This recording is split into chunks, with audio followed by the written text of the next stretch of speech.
welcome sa aking YouTube channel. So ngayon guys, ituturo ko po sa inyo kung paano kumita ng malaking pera direct GCash. At kung ikaw ay estudyante pa lang, pwedeng-pwede ka dito. So ito po yung earning app na kumikita ko ng malaki. Ito po ay CoinVid. So yung una niyo pong gagawin dito, mag-register muna kayo dito. Una po, gagawa kayo ng username. Pagkatapos ilagay niyo lang po dito yung phone number mo. Dito sa pangatlo, gagawa ka din ng password. Uulitin mo lang dito sa pang-apat. Dito sa panghuli, ilalagay niyo lang po yung code ko. Pagkatapos, mag-sign up na. So kapag meron ka ng account, itap mo lang po itong login. So ilagay mo dito yung username mo at password. Pagkatapos, itap ang login. So ayan, meron ka ng account. So una mong gagawin dito guys, mag-recharge ka talaga bago makapaglaro. So minimum po dito ay $10.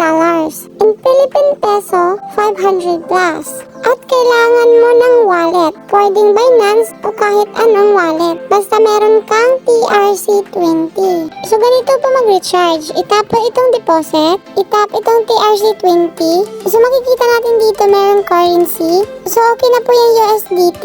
At ito naman po yung deposit address mo. So ang gagamitin ko pong wallet ay Binance. So punta po tayo sa Binance. So andito na po tayo sa Binance. So kung sino gustong gumawa nito, ilalagay ko na lang po yung link ng tutorial sa comment section. At guys, huwag po kayong mag-alala kasi kapag mag-withdraw ka po sa CoinVid, mapupunta din naman po sa GCash. Meron din po akong tutorial niyan, Binance to GCash. So balik tayo, itap po natin itong assets or portfolio. So meron tayong makikita dito, overview, funding, at iba pa. So itap po natin itong funding.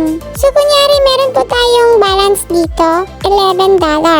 So itap po natin itong withdraw. So makikita natin dito meron pong address, network, at amount. So ang ilalagay natin dito yung address natin. Ito po yung i-copy natin at ilagay doon sa game. Para dito sa Binance, mawi-withdraw yung pera natin. So ilagay nyo po dito sa withdrawal address. So diretso ka na po dito sa fund password. Gagawa ka po dito, pwedeng number. Kapag tapos ka na, pwede mo na itap itong confirm. Dito naman sa withdrawal amount, kung gusto nyo i-withdraw lahat, itap lang itong all. So dito naman sa baba, ilalagay mo dito yung fund password mo na ginawa mo kanina. Dapat hindi mo yun nakalimutan guys. So pagkatapos, pwede mo na itap itong withdraw. So ang marireceive kong amount dito guys in Philippine peso ay 30,961 pesos. Sobrang laki guys, no? Hintayin niyo lang po ng ilang minuto or ilang oras, dadating na po yan sa Binance nyo. So kapag dadating na yan, pwede mo yang ma-transfer to GCash. So ganun lang po siya kadali.